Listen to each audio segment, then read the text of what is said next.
विधानसभा चुनाव गहमागहमी का दौर चल रहा है।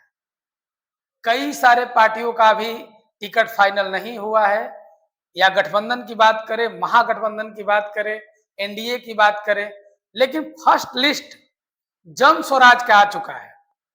और जन स्वराज में एक ऐसा चौंकाने वाला नाम है जो आप लोग सुन करके आश्चर्य करेंगे।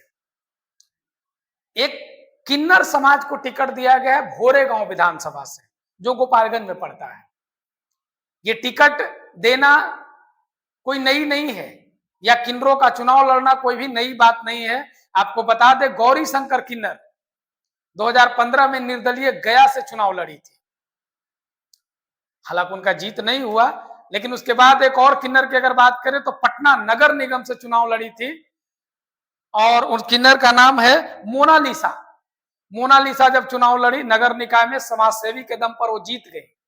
लेकिन इसके साथ साथ और कई सारे किन्नर, मधुबनी, गोपालगंज, शिवहर, अन्य विभिन्न क्षेत्रों से किन्नर समाज लड़ती हुई आ रही है, लेकिन कोई भी बड़ी पार्टी आज तक टिकट नहीं दी थी किन्नर समाज को। ऐसा पहला दफा हुआ है कि प्रशांत किशोर जी के माध्यम से टिकट दिया गया है किन्नर समाज को, और ये एक ऐसे सीट पर दिया गया है जहां से वर्तमान में शिक्षा मंत्री हैं जो बिहार सरकार के, सुनील कुमार।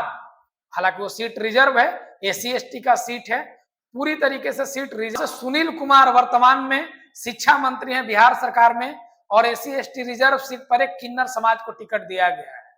प्रशांत किशोर बड़ी पार्टी के रूप में ये पहली परिवर्तन होगी बिहार में।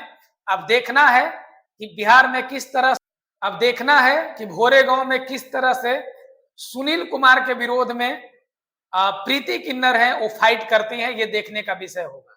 हालांकि बिल्कुल स्ट्रैटेजी क्लियर है कि प्रशांत किशोर जी ने सब समाज को लेकर के, शिक्षाविद को, डॉक्टर को, इंजीनियर को, और एक और चौंकाने वाला नाम इसमें आया था सीताराम दुखारी जी का, जो औरंगाबाद जिले में गो विधानसभा। माननीय प्रशांत किशोर जी का कहना था कि उनको पटना आने तक का किराया नहीं है, और पूरे मगध में, और मगध और शाहबाद के क्षेत्र में 35 साल कभी जेडीयू, कभी उन्होंने लालू पर भी इल्जाम लगाया कि उन्होंने उनको घुमाते रहा और उनको टिकट देने का कार्य नहीं किए। वैसे टिकट भी प्रशांत किशोर बांटे हैं। बहरहाल ये देखने का विषय है कि रन में क्या होगा, लेकिन सुनील कुमार जी के लिए जो शिक्षा मंत्री हैं, चुनौती बराबर है इस बार।